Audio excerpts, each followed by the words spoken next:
Yeah. I started recording. Avoid legal snacks by telling people they've been recorded. Okay, so, sir, you have been recorded now, but even if I wouldn't tell you you have been recorded, you would still, I think, would be recorded because everything is recorded. If This you is a take surveillance enough, state, man. This is a surveillance state. The police yeah, state has arrived now. The reality reset is real.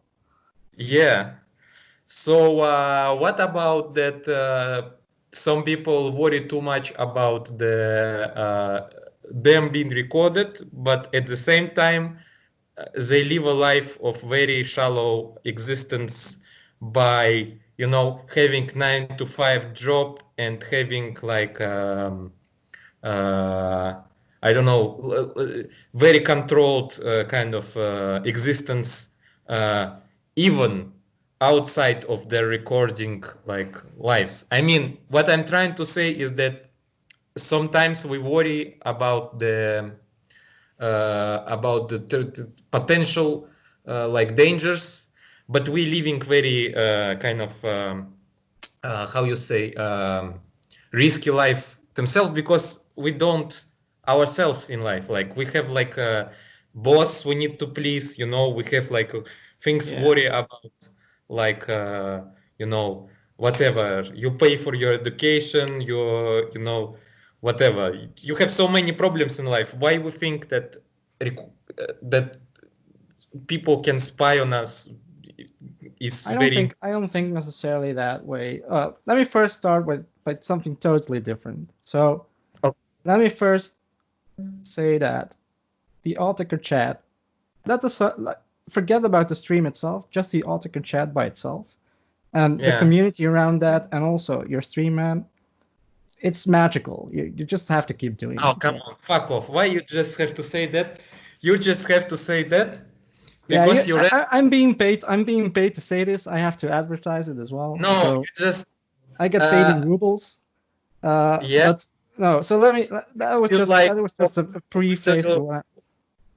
what do So you like most about my streams, for example?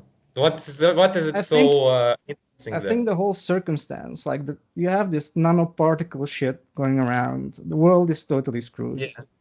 Yeah. It's a new age, and then people, total random strangers, they come together. They listen to good music, and they just talk shit, and they listen to rumba tumba, boom booms, whatever. Yeah. And there is no identity. Like there's just like this random shit online, right? And that I think it's bringing people closer together in a sense. But I think there is a very significant identity in what we are doing because it is all based on common value of certain things. And if you bring people, the problem with criminal system, for example, is that if you bring all the bad guys together in one place, they will become stronger because they will know each other and they will just like cooperate. Yeah, but This is just I think this is just one of those moments when we all know, like, man, I'm doing this for 5 or more years. All my friends are sick of me and of hearing about this radio show. They think I'm crazy, which I am, but they think it's going nowhere. do you have an And audience in you have an audience in Russia? You have some people listening in, or yeah, I have a lot. is it just the 5 people in Altica chat? Nah, it's just like it's not an audience, but it's like all my friends. I tell them about it every day. It's just like I'm not talking to them like, "Hello, how you doing? How is your wife?" I'm just saying, "Okay, I'm doing radio," and this is maximum what I'm going to say to them. So they just think I'm spamming them, but I just that's just me. I'm not talking to people like I'm talking to you because honestly it's interesting to me. I don't give a shit about like how it's going to like globally, what is everything. It's not my Yeah, I idea fully of agree. I fully world. agree. It's yeah. I don't think anyone that does anything meaningful should be worried about how many other people are gonna appreciate it in the sense. I don't think people like Autiker worry too much about how other people will feel about their work. So in a sense, Yeah, if only 5 people listen to the album, I don't think they give a shit. They just make but it I because think, they I have think, to make it. I think they worry because they have already a big following. But they worry in a sense, I think, because they have to work a lot to satisfy this audience in one way or another. I mean, if you That's try not to true like, because if you look at Boards of Canada, for example, they have a huge audience and they don't bring out shit. Like they've bring. I have a bit of a controversial point concerning Boards of Canada. Like they had 2 or 3 good albums, and then they coasted on the same sound. They never innovated too much. And they have a huge fan base, and they can go 20 years without bringing out an album. They will still be huge. I think Autarky would be the same. If they stopped right now for 10 years, they said like, well, 1.6 is the last thing ever, and you have to wait 15 years to get the next thing. People will just like them even more, probably. yeah, but your point is that they don't have to do anything. They just can produce whatever they want, and it is going to be popular, right? Yeah, But they if you're can going to bring out a produce track something, like All End. They can bring out a track like All End for like an hour of drones, and they will have an audience for that. Like people will listen to it. Some people, other people will yeah, complain it's not Amber, but yeah. yeah. I mean, Amber is bullshit compared to this, I think. Yeah. Anyway, yeah, Anyway, maybe. let me go back to the surveillance state. So But I actually met them, and I didn't met Boards of Canada, but I met Otikar. So what I know about work ethics of Otikar, it is nothing like this because it what you are explaining is your outside perspective. yeah, But what I know is that there is a lot of complexity involved because the product going to be public, not because it is like uh,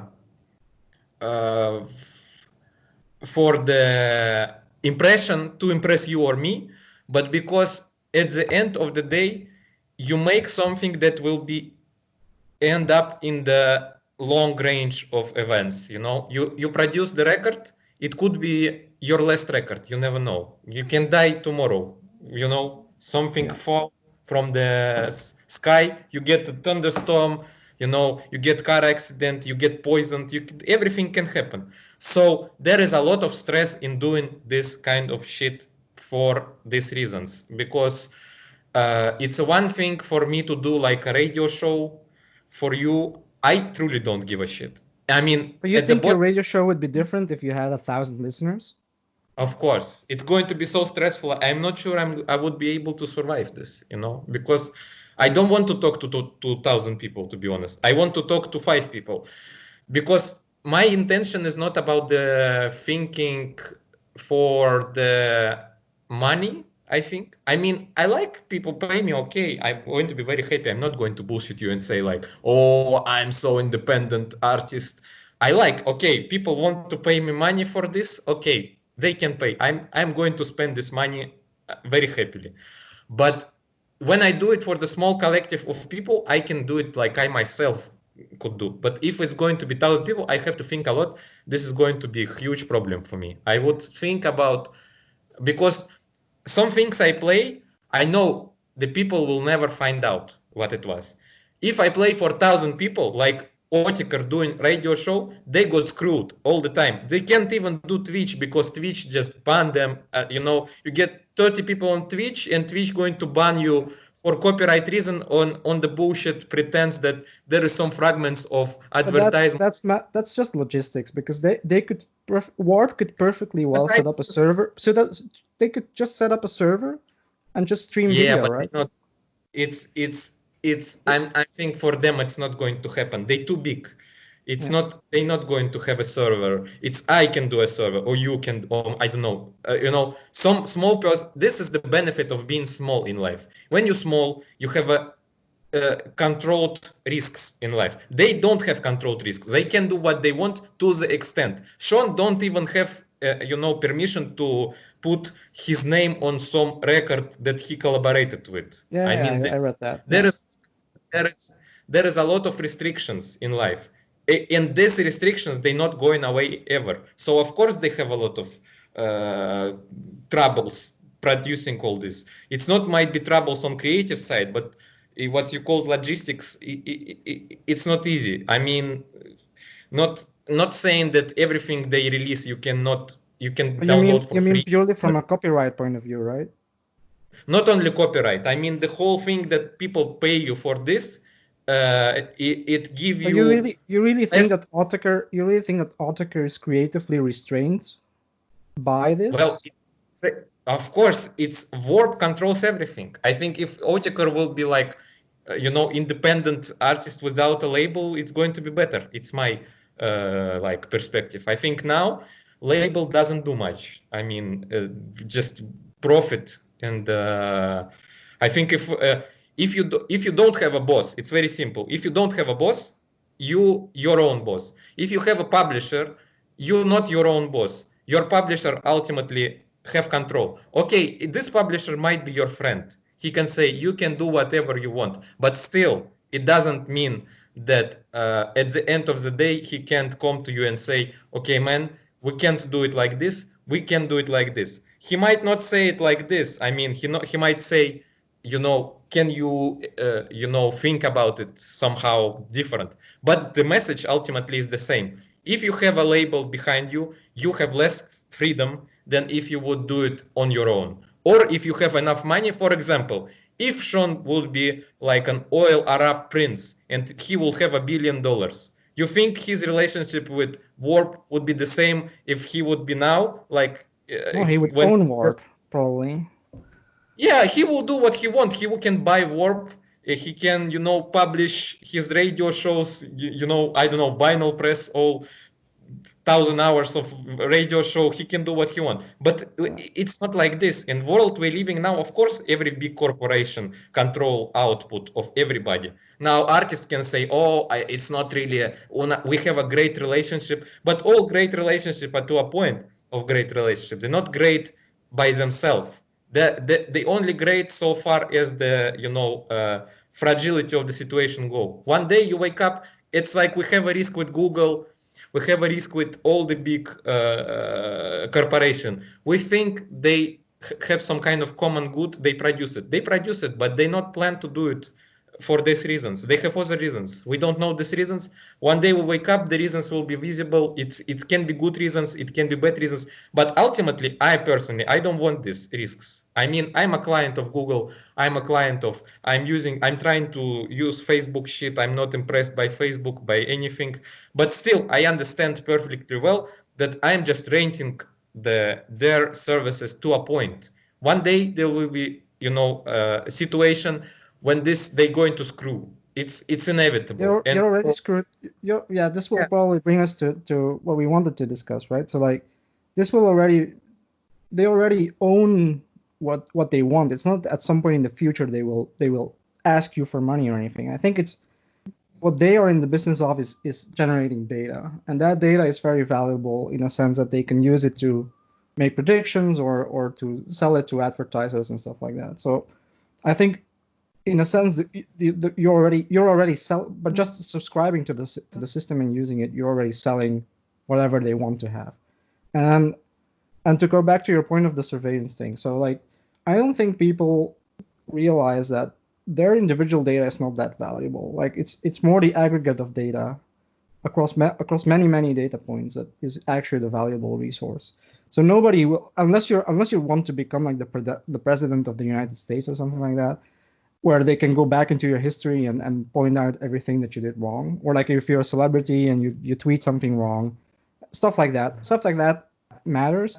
But all your different likes on Facebook, they are predictive, but they're not really interested in what you are going to do. They're interested in what the population of people will do that have similar data characteristics as you are. And I think that's one of the problems with the surveillance state of these companies, right? But it's not an individual risk, I would say. It's more like a collective risk. Yeah, but what is the risk exactly? I mean, okay, you have a lot of data about collective behavior. Well, it has been proven that Facebook, for example, if you only have 15 to 20 likes, like if you have data of 15 to 20 likes, you can predict quite a bit of that person. Yeah. And then with Hillary Clinton shit, for example, they predict Hillary Clinton going to win with a big landslide over the Trump. Yet all this data wasn't correct. So why do you think you have like a situation in the future when the same scenario cannot happen? We haven't really seen the data because that data is not really publicly available. So the data that you're referring to are probably polls that they do of random samples of population, and those polls are really biased in a way that the way that they sample these people is not representative of how voter turnout will be, or like which people are more likely to go on that day to vote and stuff like that. So I think Okay, so if you would have Facebook data, you would have like a lot of people predicted this based on sentiment data via Twitter and stuff like that. So there were correct predictions being done on that election as well. Tell me one thing. I'm not going to argue because I'm not a guy who have enough understanding of the field. But I want to know theoretically and philosophically, what is your background for your way of approaching this thing? Besides that, you're professional in it. I mean, what material? I'm a university professor of statistical genetics. Oh yeah. And I also do computational biology and bioinformatics.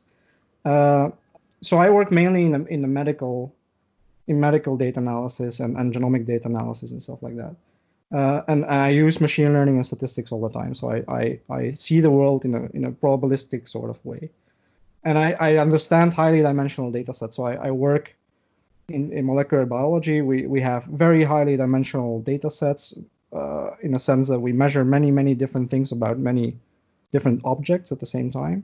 So it's very similar to how you would look at social media data of millions of people, for example.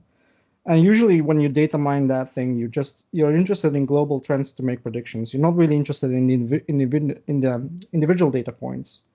You're looking at what are global trends in the data that you can use to make future predictions.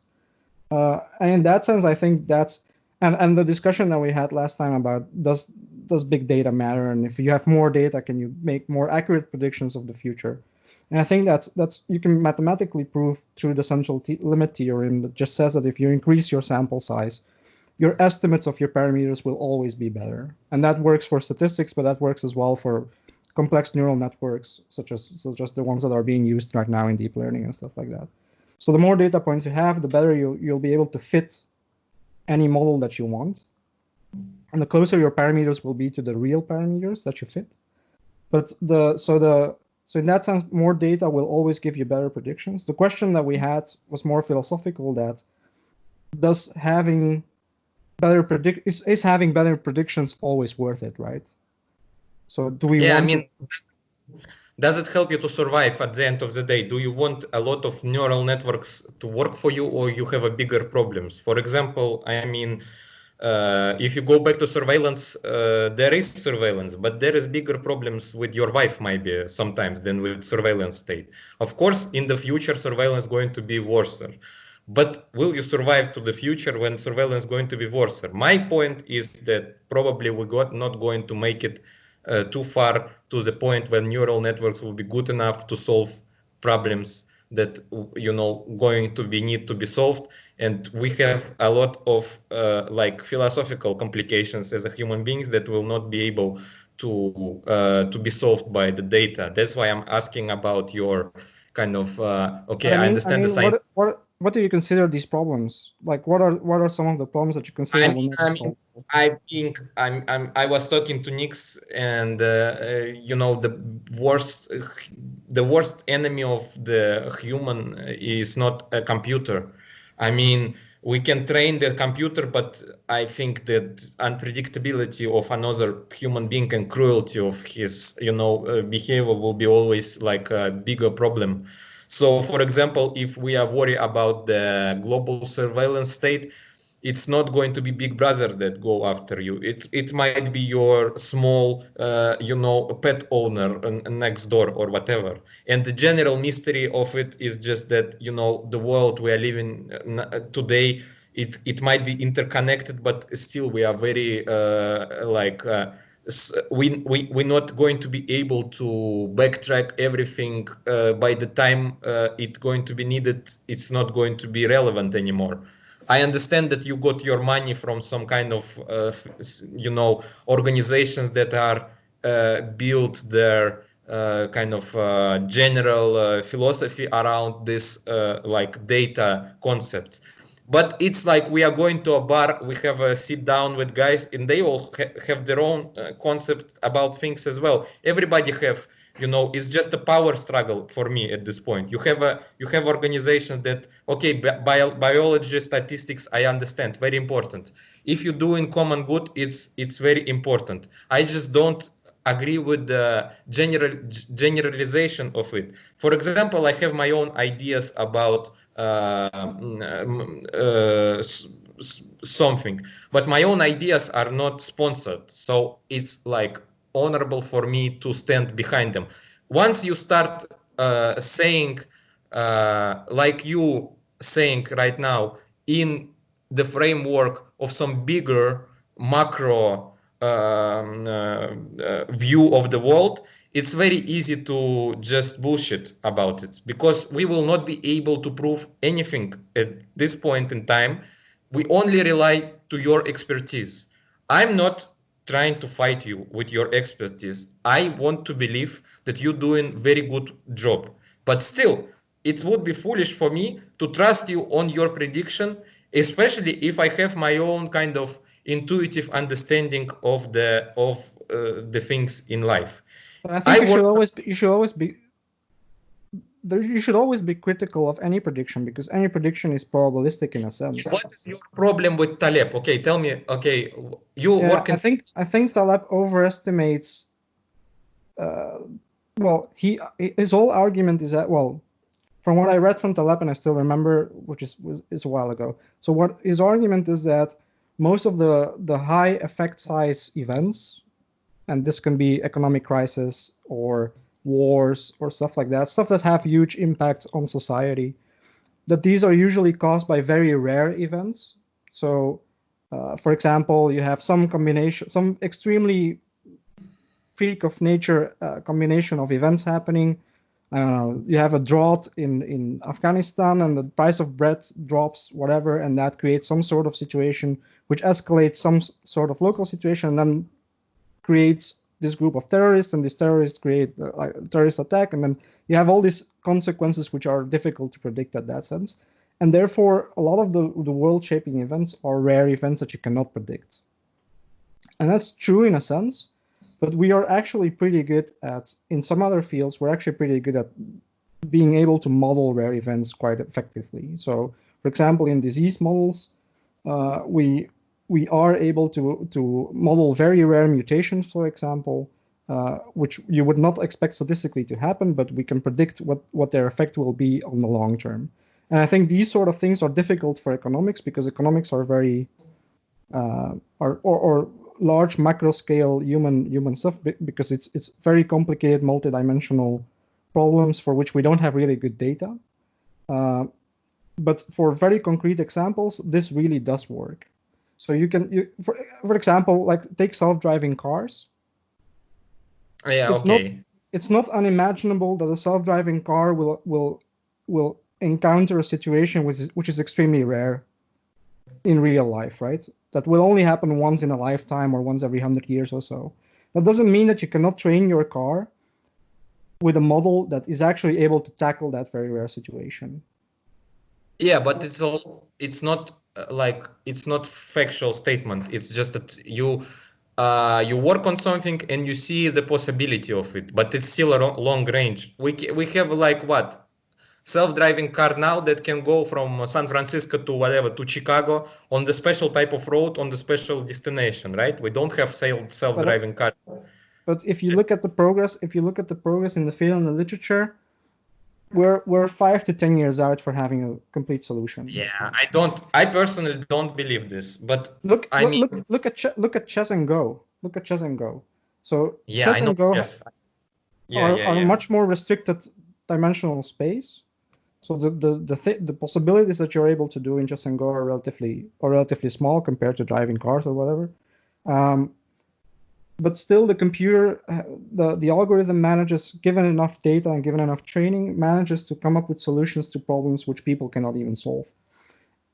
And that shows you the predictive power of these algorithms. Like they can look into the future much more than a human would ever will. And in that sense, maybe we're not there yet that it can produce every time the single best perfect game or whatever, but at some point it will have such tremendous training data that it will just reach that level.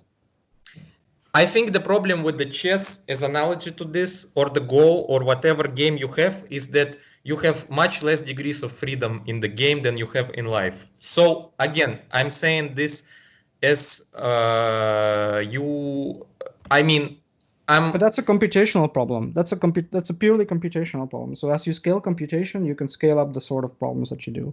So for example, yeah. chess and Go takes quite a bit of computation, but imagine that you wanted to model, I don't know, let's take, what's a good example of something slightly more complicated? Maybe some motor or whatever that goes certain motion. You know, you need like reduce the tension there or whatever. Yeah, You can. yeah. You Just have the a higher Ferrari. dimensional space, the more data you will need, and that's it. That's and more computation that you will need. That's all. And as computation scales up, we can tackle more and more problems this way. At some point, the complexity of the problem becomes so huge that we don't have resources to compute that much, I think. And that's a physical limitation, but it's not a theoretical limitation. But do you think in the time you are alive in this, okay, so next 60 years it is possible Yeah, why to not? have a computer that will be able to solve the general problems of today? For example, food. You have food in abundance in one place in Moscow, but you didn't have food in Siberia. Yet computer can computate the optimal amount of food to each citizen, and you have a lot of food for everybody everywhere, right? This That's kind of problems. that's probably a relatively simple problem. It's just a political Yeah, problem. it's not solvable in this. I mean, you can physically. We There know. are there are I Amazon for example does their logistics completely data driven. So they yeah know perfectly well where they have to store each product in which warehouse and how to do the logistics between their stuff completely based on yeah data. And yeah. But that's just a that's just a political problem between countries if you wanted to solve for food, I guess. But the logistics of yes, that are much better managed by an AI than they would ever be by a human. yes, I disagree. But do you think it would be possible to have like a meeting between one president of the country and another president, and they will agree because they have an algorithm that will produce the report that it's going to be better for both of them to collaborate on this and to share some, you know, something between each other, and in the long range it will produce more like for them, or even on the short range, and they will going to shake hands based on this data? You think it's I possible? I think the problem there is another big problem in machine learning right now, but is being worked on. Is So now you have these very complex algorithms, mostly neural network based, that produce predictions, and they usually tend to outperform humans at some level for some tasks. And the question is, how do you tell the algorithm to convince you of that? So like, how what we need now is basically a neural network on top of the neural network that takes that prediction and tries to explain it to you in a way that you will understand it and that you will agree with it with its course of action. And Okay, that's look, I have like idea, because you have like Amazon, for example, that will need like Amazon already use some sophisticated technological advances, but at the end of the day, okay, say you need a new dishwasher, whatever, and you go to Amazon, but you're not a computer scientist like you're just a normal person. You Yeah, say you became like a horse breeder. So you go to Amazon and you're a you, Lithuanian cow farmer. yeah, whatever. Yeah, You go and optimal dishwasher there, and you know you want to buy it, but you think, oh, it might be too expensive for me today. I might as well go back in the week and see again if I want it or not. And you have your wife. Yeah. If your wife came, you at your rancho, you know, you just milking cows, whatever. Your wife came to you, she say, we need a dishwasher because our, you know, dishwasher didn't work, you're not going to eat, whatever. It will take your wife, without complicated algorithm, a lot less time to make you do something than if you have two neural networks working on the same problem. So my point is, we already solve most of the problems that, you know, data science try to solve. And the only way we're going to make data science work if we didn't have our own degrees of freedom enough to make decisions. Now, if you're going to wait what you want more, your wife or the neural network, I'm sorry, I'm still going with the wife. Even if it's going to be very sophisticated neural network, it's just much more pleasant. And But at the same, why not have both? You can have your yeah, wife and the neural network. yes, but then you didn't be able to sell neural network privileges to make decisions on which basis you're going to have like give the network to freedom to decide. Okay, you can, But maybe you will have, you don't want the neural network to decide. You just want the neural network to be your assistant, right? So you want it to then give you the your self-driving car will not be self-driving. If you have to drive it at certain point, it's not self-driving, it's no. semi-self. You want the self-driving. So the analogy for self-driving cars is you want the self-driving car to drive you where you want, but you don't want it to decide where you want to go, right? You want to decide that yourself. No, I mean drive safe from point A to point B. But Okay. if I can convince you that the self-driving car is much safer to drive than you would ever be able to drive, it's much more the self-driving car is the Lewis Hamilton of drivers. Let's say that. So it's the best driver on Earth. I can show you conclusively based on performance stats that that's the case. And then you have the choice, like I will drive my car myself, or I will let the AI drive. As long as the AI doesn't tell you what to do, it's fine, right? This is exactly the problem that only theoretically is possible. Of course, this is more preferable to be safe, but what you are doing now, you make theoretical problem that will not happen ever. Yes, It's like playing chess. No, people don't play chess versus supercomputer. They just theoretically prove that supercomputer far superior in calculation than they still play chess with each other. People don't play chess against Alpha. What is the chess computer called again? Like Alpha Star or whatever. There is so many. So people don't play against that because it's no fun to play against. It's not fun to play against. Yeah, it's not going to be the choice of do you drive with the Uber driver or do you drive with supercomputer. It's simply going to be supercomputer. But the point, my point is, it's only in the macro vision we can try to operate this kind of decisions. They're not going to happen because I mean, okay, we can maybe have the self-driving cars, but we have to worry. I mean, not everybody work at university like you, and I don't have this kind of problems on my mind. I have other problems on my mind. I have problems. My girlfriend want yellow wall. I want red. You know, it's life and death. It's life and death.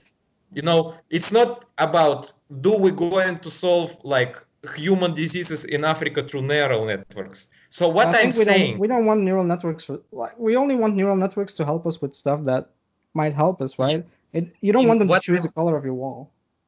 Yeah, but I mean, what I'm saying, it's some things in universities are very, very far away from the things in life, and this is problem. You shouldn't take this kind of theoretical approach when you have a human to decide did he want to die or to live because he used less safe space or more safe space. You just design it so that he didn't have a choice, that it's so safe all the time. But before this going to happen, there is a lot of problems we have to solve, and this problem is not solvable by any algorithm, and it's very likely it's not going to be solved by algorithm because you cannot algorithm everything, even if you have infinite computer power. I'm not going to argue on mathematics of this. I just think it's right. I might be wrong. I'm okay with being wrong. The only problem I have is that computer is not okay with being wrong, and that you shouldn't trust too much in prediction of this, even if you have superior data. Data is data, life is life. For me, it's very two different things. For example, I might have a negative paycheck today, but I know that this negative paycheck didn't affect me because I have a stash of $1 million in my mattresses. Now, analysts in the university might think I'm completely, screwed, bankrupt, kaput. He might predict that I'm going to, need a bigger loan from the bank. And the way I see how algorithms work today, all the predictions are bullshit. I go to Amazon to see what books it suggests to me. It's all bullshit. I'm not going to read this crap. I go to like Tidal, I have Tidal account. All the predictions for the music they have, I'm not going to listen to this. But I agree completely with that. But the only thing I'm saying concerning that is that it's theoretically not unthinkable to have the perfect music recommendation system. Yeah, but that's no point of listening to it. It's already perfect. You just skim the track list. I mean, the point of music for me is that you don't really like have a stable relationship to it. For me, I don't know. I mean, you Outtaker fan, you probably too. It's like you don't want to know how is it how's it going to go. You just want to kind of be You want to experience inside it. Yeah, inside. It's a very human experience. It's not going to be algorithmically. I mean, it can. Okay. For example, it can. Then there is no like. Should be something else. I mean, I believe there is always going to be something else. This is why I'm trying to ask you. You think about what you are doing outside of boundaries of your own specialization, and yeah. So I think in a way I think I have a problem with music nowadays. I think of what music could be if you look at it from a probabilistic sort of sense. So now you have a very deterministic view of music. So you could take any track, you can play it once, and that track will play the same if you play it twice, right? Yeah, but you're not going to hear it at the same time. The first time you hear it, you're not going to hear it second time the same way. No, you're going to experience it differently. So that's one thing. So the way that the user interacts with the music is going to change. But one of the things that is weird that doesn't change is why can we not make music that is organic by itself? Like if you assume that everything in life is probabilistic, so that everything is sampled from some distribution, and for this to make it very concrete, you could always say like the kick drum is always the same, right? But if you say that the kick drum is probabilistic, and it will hit 99% of the time it will hit that note, and 1% of the time it will shift a little bit or do something slightly different, then and every time you run a permutation of that, your track will always be slightly different. I think some people working on generative music already do this. So I think Brian Eno a while ago made an album that was an app essentially, and that every time you played it, it generated like new music. But the problem I have with that is that these people look at it. That's a first good step, but they use the wrong sort of sampling. They use the wrong sort of way of generating it. In a sense that the music becomes too random. It sounds very shallow. I mean, it's okay record. Reflections is okay record, but it's not like it's a huge advancement on listening experience to anything. Yeah, imagine what's your favorite Aphex track? What's one of your favorite Aphex tracks? Sorry, let me ask you a question. What do you want? 1,000 musicians that you like, or you want 1,000 neural networks that you like? I mean, it's very stupid to choose neural networks over musicians. I mean, I think so. I think musicians could use neural networks. I think musicians could. You could take any Altaker track. But maybe your mind already neural network. It's already neural network. you got two levels of complexity. You don't want two forks to eat one meal. You need one fork to eat it. You just, I mean, maybe some meal you need two forks, but it's by design. But I It's think not I'm not saying necessity. that I'm not saying that the music needs to be generated by the neural network completely. What I'm saying is that if musicians would generate music in a way that is not deterministic, so let's say you take any Altaker track and you 90% of the time that you listen to it, it will sound roughly the same. But on the odd occasion that you put it on, maybe some bass line will shift. Yeah, but randomly. you don't compose music, right? You're not you composer, or you just Yeah. thinking. Well, I play around, so I'm not So professionally a composer. But yeah, do you want me? Okay, say you have an album, you have a track, you have a kick drum there. Do you want me to listen to it the way you make it, or do you want me to listen to it every time when there's going to be it's going to collapse? I mean, if you I make them. change, you can change the small element in this very complex. It's going to collapse. I mean, it's not going to. It's going to sound like. I'm sorry. It's going to sound really like. Uh, I mean, Yeah, I'm not but against it's generic. going to sound badly because people are using the wrong algorithms. Like No, you because can it's you can particular. When you hear it particular way, it's only works because all the elements are in touch with each other. Once you detach one element, that's the problem with computer peoples. Like you think you can theoretically map elements that is needed, and you think you can interchange them. Now the price of this risk that it's your prediction, you can have 100% sure that your prediction about milk distribution in Paris going to be right for the year 2030. But even if you have 100% sure, even then still you have a risk of not going to make it to your actual realization. And this risk is, you kind of make an agent out of computer to take out risk out of human interaction, but you create bigger risk, in my opinion. For example, what if you have some terminal illness?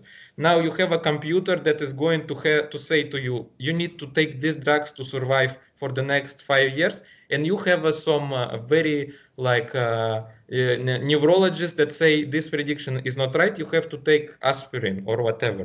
What are you going to do? You're going to stick with your computer recommendation? Maybe you can, but I think much more, I would not going to stick with computer, even if it HAL 9000 from the Space Odyssey of Kubrick films. I'm not going to trust it.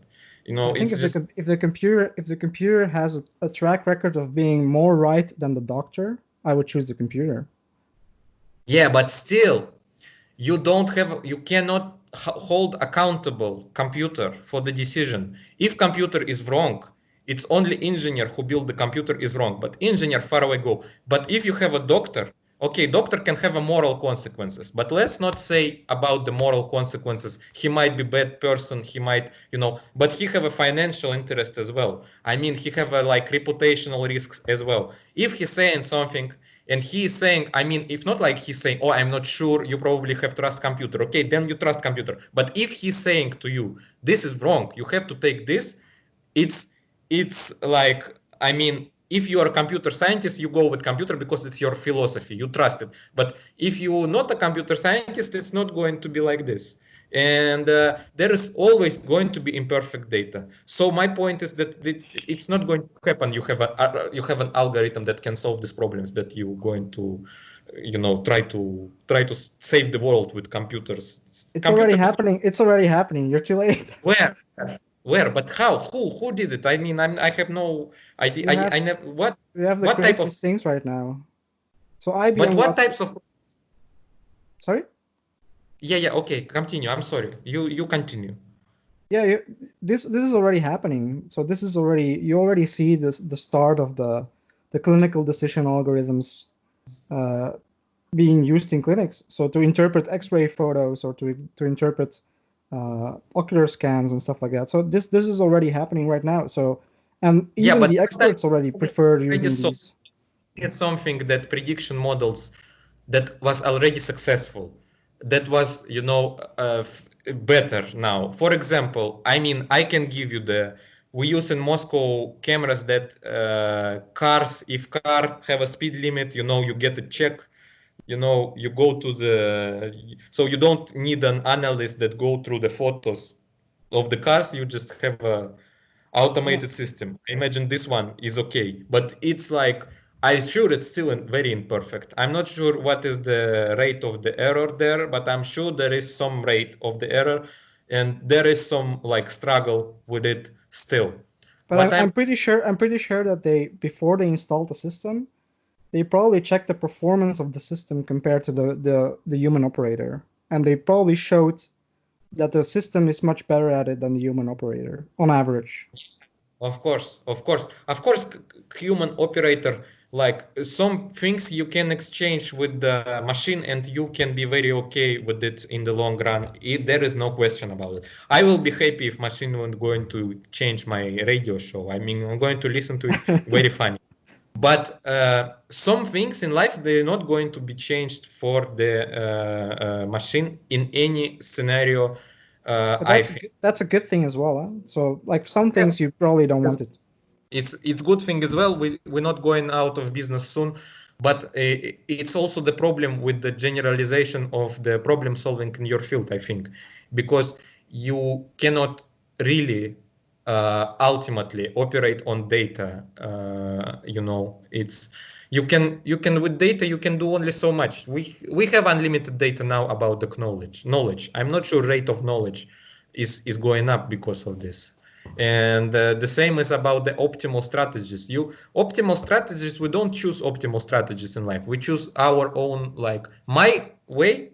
I'm not an optimal strategy in my life. If I would be optimal strategy, I would be in another place. But even because I'm not choosing it, I feel the good energy inside myself because of this. So this is just my. But I completely agree. I completely agree with that. So I don't think humans are made to strive for like some sort of optimal efficiency or anything. I think we strive to be to please our brains essentially. So we try to do pleasant things or be in pleasant situations, or stuff that maybe not pleasant but stimulates us in some way.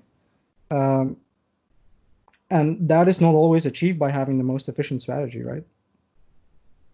But you don't believe in God or anything like that? You think it's all inside your brain, right? Yeah, exactly. Yeah.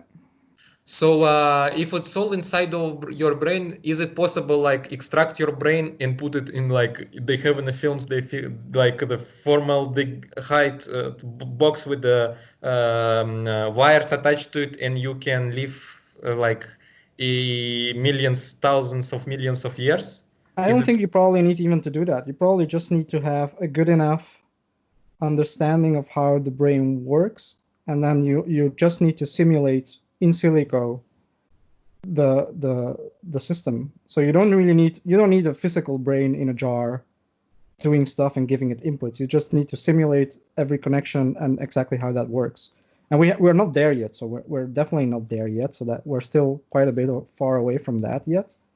But it's theoretically not unthinkable that you would be able to do that once you understand the system.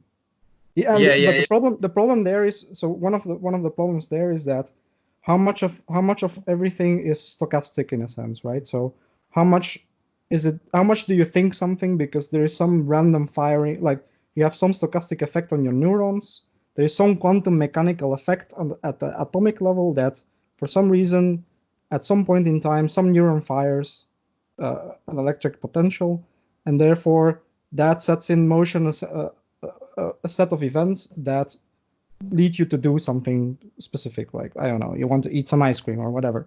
Like so those quantum mechanical effects are difficult to simulate right now. I worked at university I worked at philosophical branch of the Russian university in Plato studies branch, and even with my limited amount of understanding of the ancient philosophy, it's nowhere that mind is the brain is the same things. It's just not. It's not there. It's you don't like. If I use your vocabulary, I would say you didn't have enough data to prove that it's all inside the brain, in the basis of like what we have already know about human nature in general. Well, it's your specific brain in its specific quantum state, well, in the quantum state of all its components, within a universe which is also shared by the same quantum wave function, essentially. That's how I think of it. So my philosophy is that even if you would map the brain completely to the machine and you would simulate it, because you're in a sort of different quantum mechanical version of reality, it will not be the same.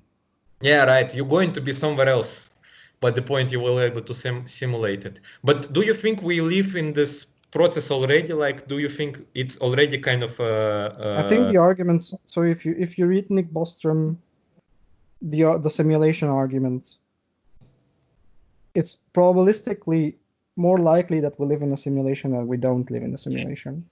And this is the problem with this probabilistic approach, is because everything can be very probabilistically probable, but if you are very thirsty, you're not going to believe you live in the simulation, so you just take it easy. You're going to smash it. But who says before?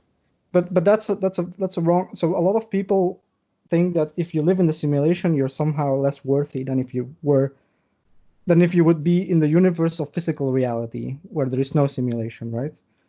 However, living in the simulation does not mean that you lose meaning, right? You could find meaning within the simulation. Yeah, but first you have to know that you are in a simulation.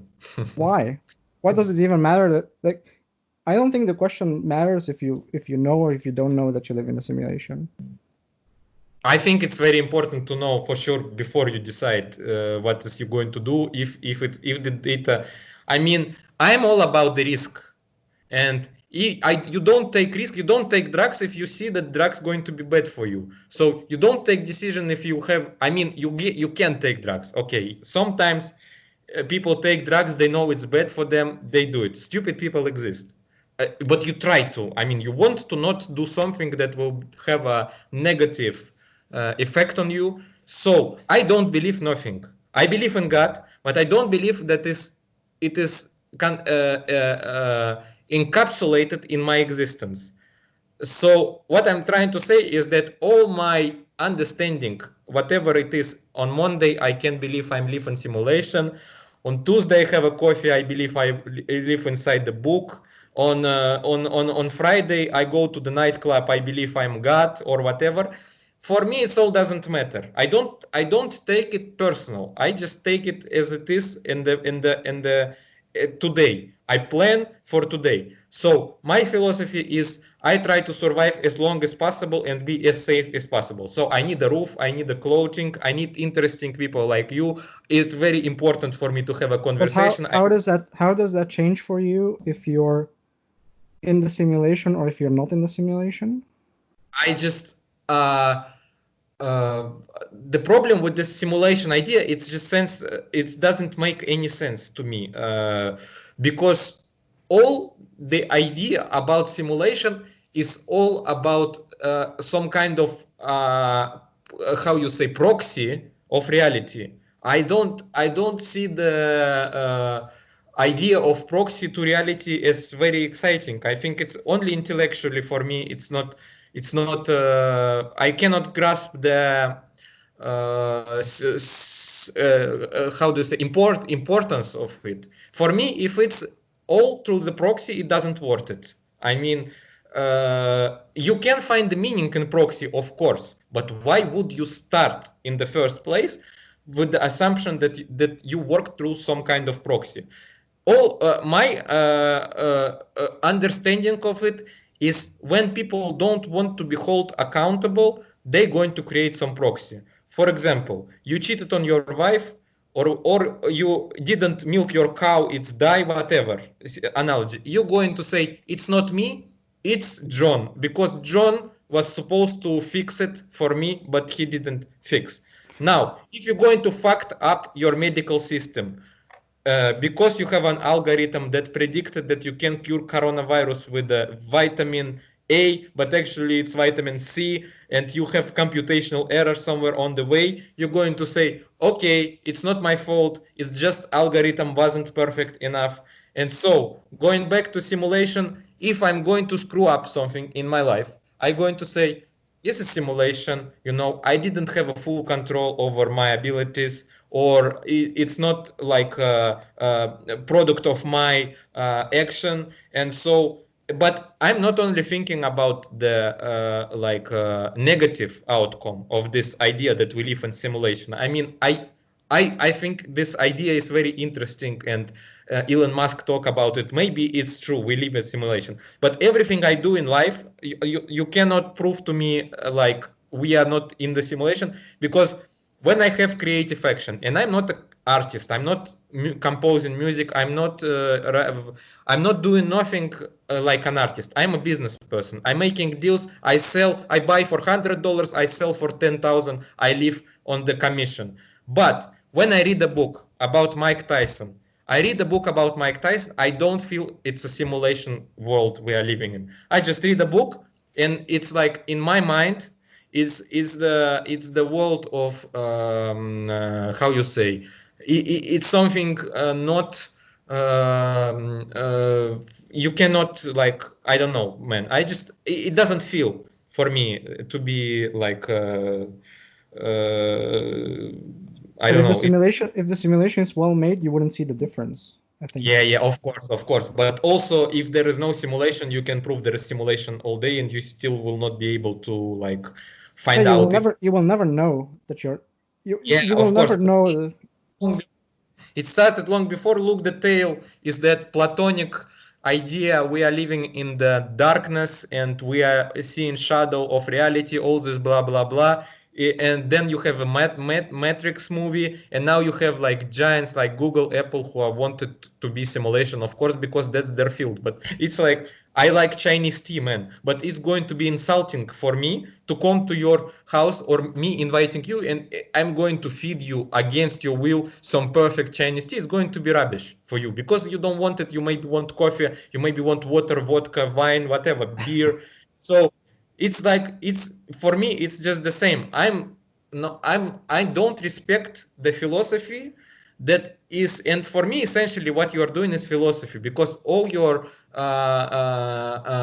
ideas are more in the field of possibility and in the field of how universe work. You Yeah, figure out how universe there is works. a huge probabilistic logical stretch to philosophy as well that deals with this. But yeah, I think it's all in the interface of that.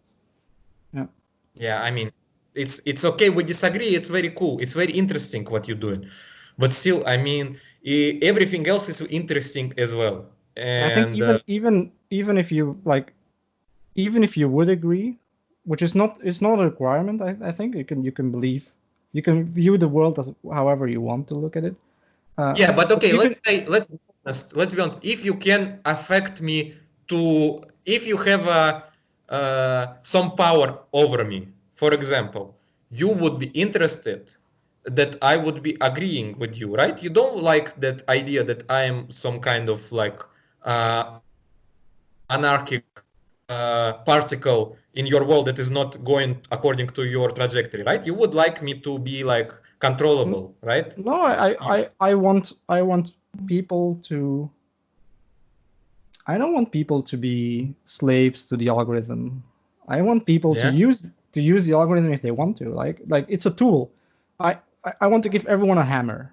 Like that's what I So want. what algorithms do you use? Like what algorithms you use on daily basis? So tell me something interesting that, we can, besides Amazon suggestion system, we know this, it's fine, but it's not cosmic, it's nothing too spectacular. I mean, tell me some algorithms today, I mean, or some program, some computer things that you think is very good for, I mean, people can use or whatever. I mean, I think we're one of the largest breakthroughs in the last 10 years have been mostly in computer vision perception, what mostly is it, perception. like augmented reality thing?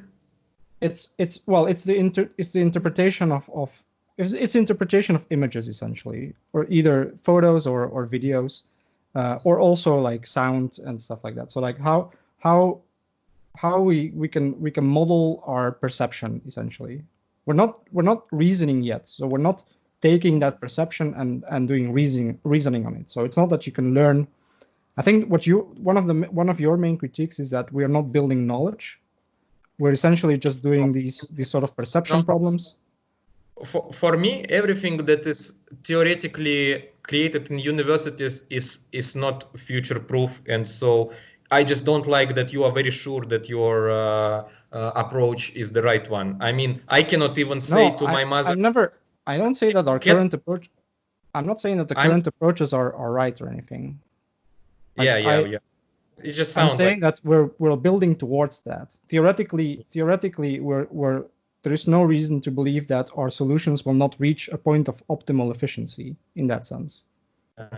Yeah, maybe. I mean, but I'm working on some things too, and maybe I mean, this is like it's a bit irresponsible, I think, to always appeal to the future successes, and it's like it's too much. Because we have a proven track record as well. Like if you look, I think we're now in the stone age of machine learning. We're now at the age where we are prehistoric cavemen banging rocks against data. That's where we are now. And if you would step back 100 years, and if you would explain computers to people 100 years ago, they will think it's magic. So now we're at the stage where we have the most basic computer that they had in the 50s, essentially. And imagine that in 50 years. Like how will the world look like if we have 50 years of research and science into developing these sort of data science technologies? Well, I think if you give the computer to the people 1,000 years ago, they wouldn't think it's magic. They think it's useless. First, you need to plug it in somewhere. Okay, say you have a MacBook with you in